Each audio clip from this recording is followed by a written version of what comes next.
आज हम लोग करने जा रहे हैं exercise 5.2 chapter 5 arithmetic progression class 10th NCERT maths का क्वेश्चन नंबर 4 से शुरू कर रहे हैं। 1 2 3 हम लोग पहले वीडियो में कर चुके हैं, तो क्वेश्चन नंबर 4 से शुरू कर रहे हैं। ठीक है, तो ये क्या कह रहा है क्वेश्चन नंबर 4 कह रहा है which term of AP, AP दिया हुआ है 3 8, इसका सीरीज नंबर दिया हुआ है 3 8 13 18 एंड सो ऑन इज 78, यानी कि 78 इसमें कौन से नंबर ऑफ टर्म्स में आएगा, यानी नंबर ऑफ टर्म्स बताना है।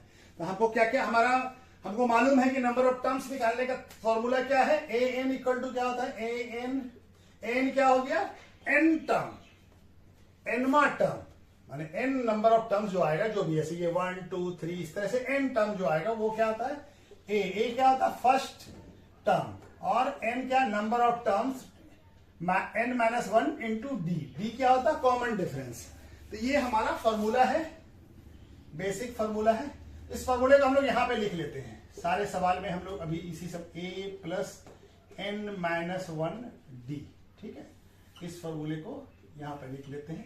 ठीक है, तो हमको ये फॉर्मूला का इस्तेमाल करना है। ठीक है, तो अब इससे हमको टर्म बताना है। एन क्या हो गया हमारे लिए इस क्वेश्चन में 78, एन क्या हो गया 78, एन क्या हो गया 78, एन बताना है, नंबर ऑफ टर्म्स बताना है, कौन सा टर्म 78 होगा, एन है। और ए क्या हो गया फर्स्ट टर्म क्या हो गया पहला टर्म कौन सा है ये 3 हो गया। अब डी निकालना है, तो डी के लिए क्या होता है हमारा, डी इक्वल टू क्या होता है a2 माइनस a1, ठीक है, या a3 माइनस a2, तो a2 माइनस a1 से निकल जाएगा। एपी है तो सभी का डिफरेंस देखिए 5 ऐड करने से सब आ रहा, 3 में 5 ऐड कर रहे तो 8 आ रहा, 8 में 5 ऐड कर रहे 13 में 5 ऐड कर रहे तो 18, इस तरह से फिर 23 आ जाएगा। ठीक है, तो a2 क्या है, डी क्या है 5 दिख ही रहा है, तो 8 माइनस 3 क्या आ गया 5, तो डी का वैल्यू क्या आ गया 5। तो अब हमको ये दिया हुआ इस फॉर्मूले में हम लगा लेते हैं, तो A N equal to A plus N minus 1 D. ठीक है, एन का वैल्यू कितना हो गया 78, ए का वैल्यू कितना है 3 और एन मालूम करना है, तो एन माइनस, और डी का वैल्यू क्या है 5। ठीक है, तो अब हमारा क्या हो जाएगा, ये नंबर यहां आ जाएगा। सो 78 यहाँ पे प्लस में है तो इधर आएगा तो माइनस हो जाएगा, इक्वल टू, अब यहाँ पे कुछ नहीं, यहाँ पे क्या मिलता है n माइनस 1 इंटू 5। ठीक है, अभी 78 माइनस 3 कितना होता है 75।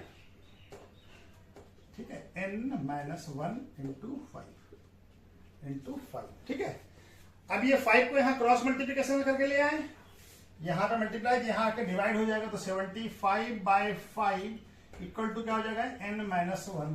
ठीक है, अब ये 5 के 15 5 होता है हमारा 75, तो n यहाँ पे कर ले, n माइनस 1 इक्वल टू कितना हो गया 15, तो 1 इधर जाएगा, यहाँ माइनस है इधर जाएगा तो प्लस हो जाएगा, तो n इक्वल टू क्या हो जाएगा 15 प्लस 1, यानी कि n का वैल्यू क्या आ गया 16।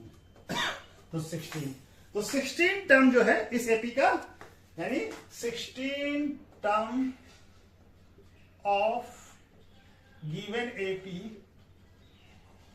इज क्या है 78 जो है वो 16 टर्म है। ठीक है ना, ठीक है, चलिए ये वाला क्वेश्चन